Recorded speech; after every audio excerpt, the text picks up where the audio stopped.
নিয়ে এসেছি। সাবজেক্ট হচ্ছে community health nursing, subject code G234। আমাদের টপিক হচ্ছে দুটি। প্রথম টপিক হ্যান্ড ওয়াশিং, দ্বিতীয় টপিক হচ্ছে PhD ইন বাংলাদেশ। প্রথম টপিক হ্যান্ড ওয়াশিং এ থাকছে ডেফিনেশন অফ হ্যান্ড ওয়াশিং এবং হ্যান্ড ওয়াশিং এর গুরুত্ব, হ্যান্ড ওয়াশিং কী কী ক্ষেত্রে প্রযোজ্য বা হাত ধুতে হবে এবং প্রসিডিউর, সবগুলা আমরা পরপর দেখে প্রসিডিউরগুলা বুঝাবো। এই পর্যায়ে হ্যান্ড ওয়াশিং এর সংজ্ঞা নিয়ে আসবে আমার সহপাঠী Sanchita.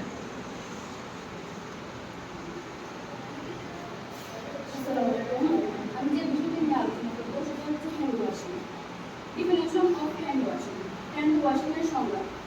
Hand washing or hand hygiene is the act of cleaning one's hands with or without or another liquid or with the use of soap for the purpose of removing soil, dust or microorganisms.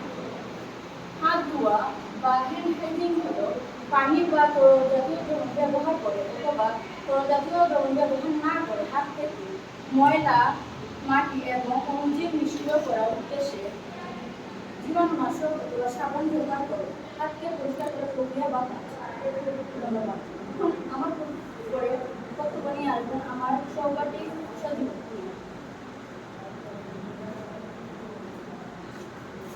ধন্যবাদ আমাকে আমার মধ্যবার সুযোগ করার জন্য।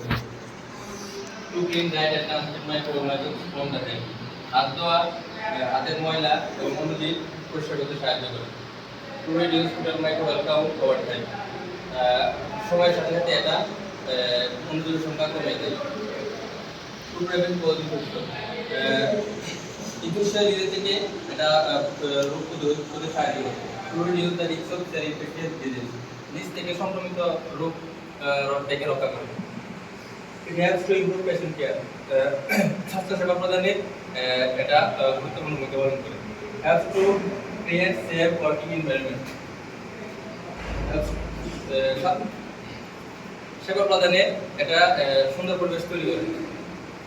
To prevent transfer of microorganisms from the environment to the client.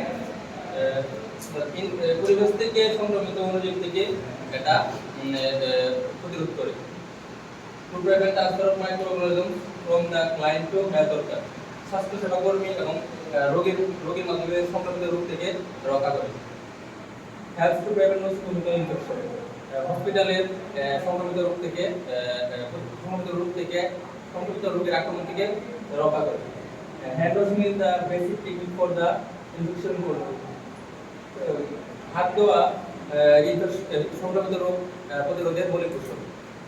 এখন তারপরে আলোচনা topic infection of hand washing আলোচনা করবেন রোমা।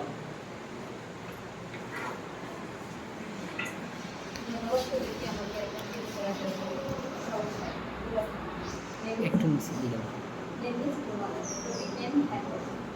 এখন আমরা আলোচনা করব indication of hand washing.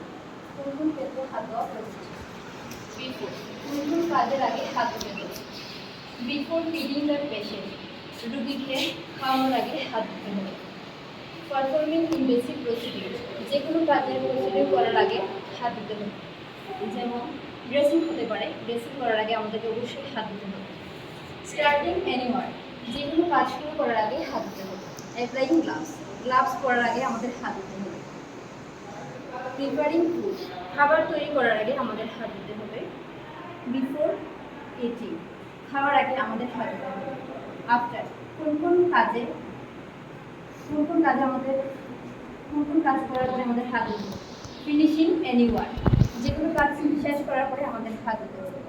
Direct contact with blood or body substance, রক্ত বা শরীরের পদার্থের সাথে সরাসরি যোগাযোগ। রিমুভিং গ্লাভস, গ্লাভস খোলার পরে আমাদের হাত ধুতে হবে। অল পেশেন্ট কন্ট্যাক্ট, সমস্ত রোগীর সংস্পর্শে গেলে আমাদের হাত ধুতে হবে। Going to the toilet, toilet থেকে আসার পরে আমাদের হাত ধুতে হবে। Touching the toileting the patient, রোগীকে পায়খানা করা এবং সংশ্লিষ্ট স্পর্শ গেলে আমাদের হাত ধুতে হবে। Contact with microbial contamination, microbial দূষণের সাথে আমাদের মাইক্রোওয়েভ দূষণের সাথে যোগাযোগ করতে আমাদের হাতে ধরবে, যেমন কেননা হতে পারে, কেননা রুগীর কেননা তোলার পরে আমাদের হাতে ধরবে। ধন্যবাদ সবাই। এরপর যে আলোচনা নিয়ে আসছে প্রসিডিউর, ফুতেজা এবং কাজে।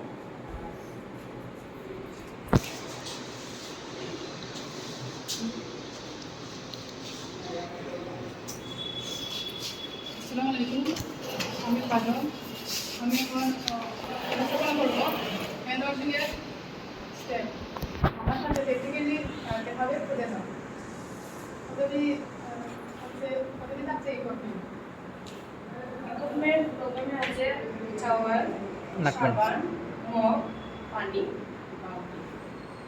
White hand with water. প্রথমে আমি আমার শুকনো হাতটা ভিজিয়ে নেব। Step 1. Apply soap or hand wash to cover all hand surface. এখন আমি সাবান আমার যতটুকু লাগবে আমি হাতের চারপাশে লাগিয়ে নেব। Rub hands palm to palm. এখন এক হাতের তালু দিয়ে অন্য হাতের ভালোভাবে ঘষে ঘষে পরিষ্কার করব। Step 3.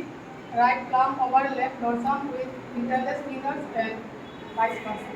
এখন ডান হাতের তালু দিয়ে বাম হাতের উপরে ফিঙ্গার লক করে ভালোভাবে ঘষে পরিষ্কার করে নেব এবং বাম হাতের তালু দিয়ে ডান হাতের উপরে ফিঙ্গার লক করে এভাবে ভালোভাবে পরিষ্কার করে নেব Step 4. Palm to palm with finger interlaced. এবং দুই হাতের তালু দিয়ে এভাবে ফিঙ্গার লক করে ভালোভাবে আমার হাত পরিষ্কার করে নেব। Step 5. Back of finger to opposite palms with fingers interlock. আমার বাম হাত দিয়ে ডান হাতের তালুতে এভাবে আঙ্গুল বসিয়ে নেব এবং ডান হাত দিয়ে বাম হাতের তালুতে এভাবে আঙ্গুলগুলো পরিষ্কার করে নেব। Step 6. Rotational rubbing of left thumb crossing right thumb and vice versa. আমার ডান হাতের তালু দিয়ে বাম হাতের থামকে ঘুরিয়ে ঘুরিয়ে এভাবে পরিষ্কার করে নেব এবং বাম হাত দিয়ে ডান হাতের থামকে ভালোভাবে এভাবে ঘষে ঘষে পরিষ্কার করে নেব। Step 7. Rotational rubbing backward and forward with crossed fingers and right hand in left palm and vice versa. ডান হাতের আঙ্গুল দিয়ে বাম হাতের তালুতে এভাবে আমার নখগুলো এবং আঙ্গুলের মাথাগুলো পরিষ্কার করে নেব এবং বাম হাত দিয়ে ডান হাতের তালুতে এভাবে আঙ্গুলগুলো পরিষ্কার করে নেব। Step 8. Right hand with water. এখন আমি পরিষ্কার পানি দিয়ে আমার হাতটা ধুয়ে নেব।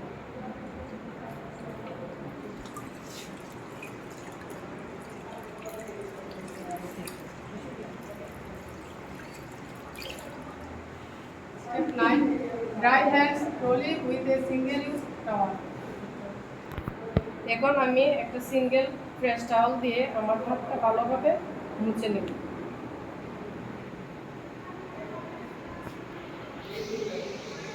Step 10. Use towel to turn off touch.